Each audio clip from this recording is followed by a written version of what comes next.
come back in time with me. Do you remember Blockbuster? Yeah.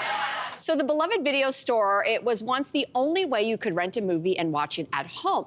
Fast forward a decade, the company filed for bankruptcy with over $900 million in debt, and of course then ceased to exist. So what happened?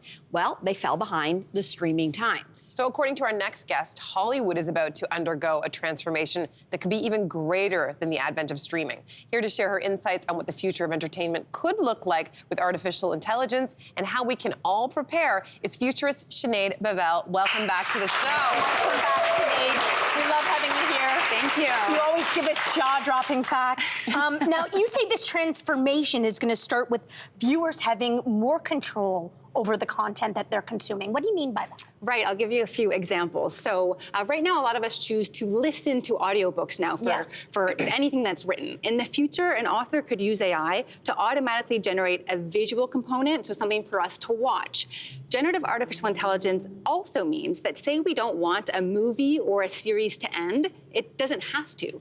You could use AI to continue to generate more episodes, another sequel, and have this kind of ongoing storyline. For example, maybe you actually subscribe to Lord of the Rings as a franchise or Succession as a series, and you continue to generate more. And then there is a world where eventually, maybe we get home from work and we say, I'm in the mood for a rom-com, I've gotten my heart broken, or whatever it is, and AI generates something for you. Could you even, choose the actors? Do you know what I mean? You could be like, I want one with Meryl Streep and Hugh Grant, and it would do... Yeah, so a world where we even one day maybe subscribe to actors and their AI appears, absolutely. Sure. Holy smokes. Wow.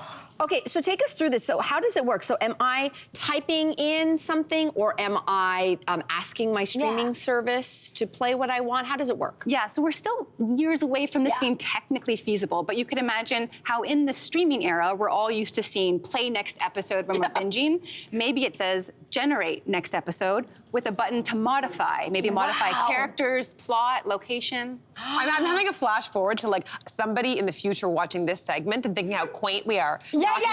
Once it's already out there. Oh, that's so cute. Look at them imagining it. Yeah, like a rotary phone. You know what I mean?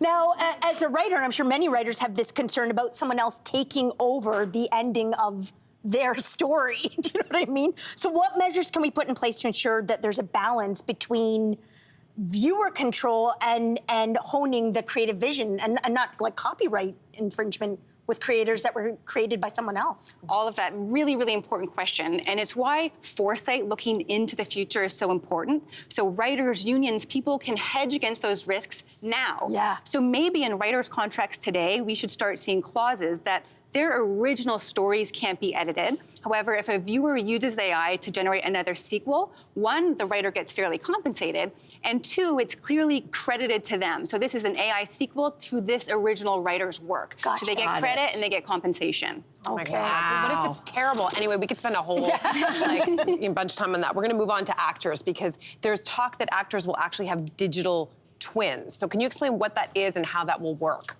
And will it also be applicable to our jobs, not just actors? Yes, so it's already happening. I actually do know somebody who has a digital twin that works as a news anchor.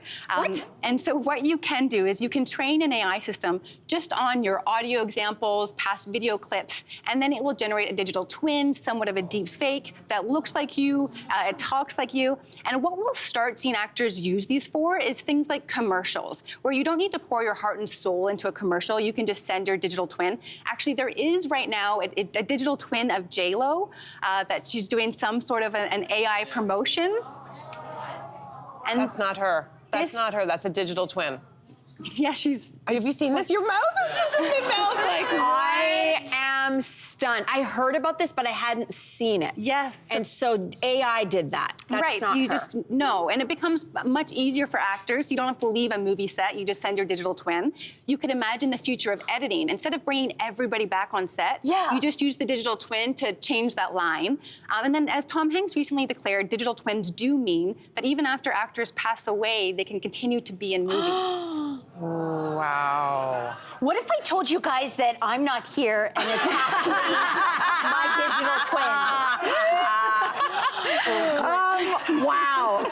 Okay, we're all processing a lot right now, Sinead. Okay, so say Meryl Streep's AI character was used to say something really extreme, racist, profane. Would actors have any recourse if their digital twin did something that was totally off-brand for the actual actor?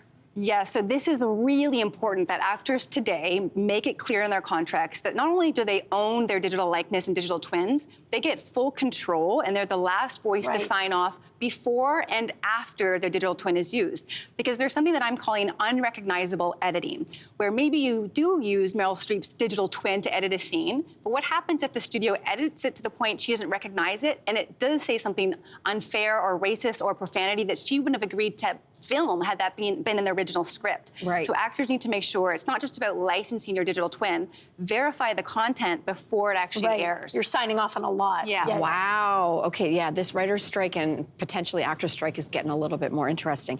Okay, let's talk about music for a second because Paul McCartney, he actually recently made headlines. He announced that the upcoming Beatles record was co-created with AI. And so for now, protected intellectual property can only be created by humans. So what about when, though, this is happening where humans are now going to be collaborating with, like, machines? So Paul McCartney, and this was one that was really significant when I saw that he went live to air declaring, I have co-created with AI, somebody as iconic as Paul McCartney, putting his stamp of approval on human-machine collaboration and the world of art. It shows you that times are changing and how we bring art to life is changing. And we might start to see changes in categories, how we recognize art, who gets awarded for what art. But to me, that was a very telling moment, Paul McCartney stamping his approval on AI and human collaboration. Wow. So how do you respond to those who are very afraid, I mean, including maybe some people on this panel, people who are in the entertainment industry, that AI is going to replace them? Yeah, it's a really important question. And I think we have to remember that entertainment has always been built on top of technology. Hollywood, video, movies exist because of the invention of the camera. So what could be possible in a world with AI? And it's also important that we don't limit the future to the frameworks of the present. So there is a world where maybe we actually end up just subscribing to our favorite writers who don't use studios. They use AI to bring their imagination to life themselves. And finally, I think, while technological evolution, it's inevitable in Hollywood as it is in any other industry, the path it takes isn't. We can steer that, but it requires us to learn about the future, to lean into it, so we can all shape it. Oh my God, I love what you just said. Sinead, that's a hopeful look. Thank you so much, as always. So enlightening having you here. Wow, lots of process. You're thinking about it, but don't go anywhere. We're going to be right back.